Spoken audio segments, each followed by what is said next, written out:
최근 KBS 생로병사의 비밀에서 한 가지 실험을 진행한 내용이 화제가 되고 있습니다. 참가자들은 저녁을 먹고 나서 식후 바로 양치질한 그룹, 식후에 안 하고 취침 직전에 양치질한 그룹, 그냥 양치질 안 한 그룹, 이렇게 세 그룹으로 나눠서 다음날 입속 세균을 측정했는데 의외의 결과가 나온 것입니다. 먼저 저녁을 먹고 양치를 하지 않은 그룹은 전날에 비해 입속 세균이 상당히 증가한 것으로 나타났습니다. 이는 양치를 하지 않은 경우에는 세균의 증식이 눈에 띄게 높아진다는 것을 보여줍니다. 그 다음으로 식사 후 바로 양치한 그룹은 전날에 비해 입안의 세균이 크게 감소한 것으로 나타났습니다. 이는 식후 즉시 양치를 함으로써 입안의 세균을 효과적으로 제거할 수 있음을 보여줍니다. 하지만 충격적인 사실은 저녁을 먹고 자기 직전에 양치한 그룹의 결과가 양치를 하지 않은 그룹과 크게 다르지 않았습니다. 이는 양치를 해도 자기 전까지는 입안의 세균이 크게 감소하지 않는다는 것을 의미합니다. 주변의 동글동글한 세균들이 치태세균이라는 기본 세균으로 시작하여 성숙하면서 저 길쭉한 모양으로 변화합니다. 이것이 치주염과 같은 잇몸 질환의 원인이 되는 것으로 알려져 있습니다. 결국 식후에 즉시 양치를 하지 않으면 저녁 식사 후 자기 전까지도 세균이 증식하여 입안을 깨끗하게 유지하기 어렵다는 사실이 드러났습니다.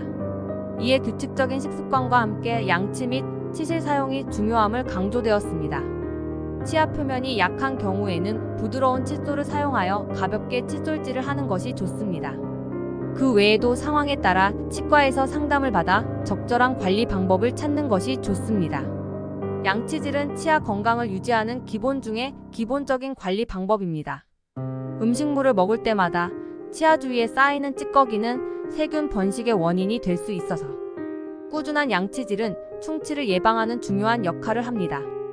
양치질은 하루에 몇 번 해야 할까요?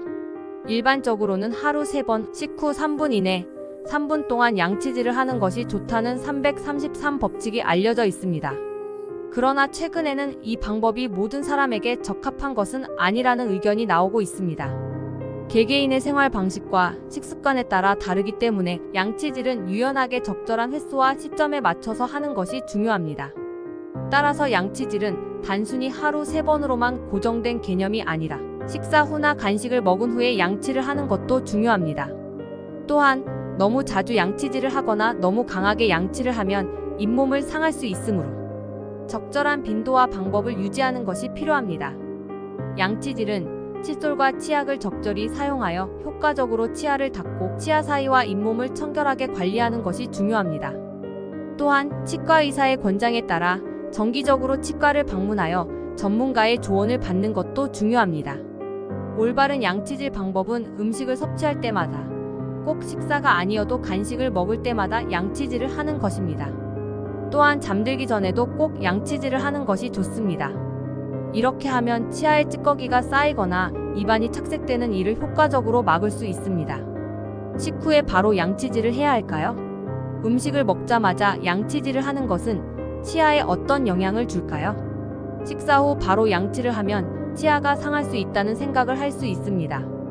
그러나 가능하면 식후 빨리 양치를 하는 것이 좋습니다. 식후에 입안에 음식물이 남아 세균성 산성물질을 분비하는 데는 채 5분도 걸리지 않기 때문입니다. 만약 식후에 바로 양치를 하지 않으면 구강 내의 산성도가 급격하게 증가하면서 세균이 활동하기 좋은 환경이 되어 충치를 쉽게 발생시킬 수 있습니다. 단, 탄산음료나 와인 등 산성이 많은 음식을 먹은 후에는 물론 여러 번 헹군 후 30분 정도 지나 양치질하는 것이 좋습니다. 이렇게 하면 치아의 표면을 보호하면서 양치질의 효과를 최대화할 수 있습니다. 시청해주셔서 감사합니다. 영상이 마음에 드셨다면 구독과 좋아요 부탁드릴게요. 여러분의 가정에 평안과 행복이 가득하시길 바랄게요.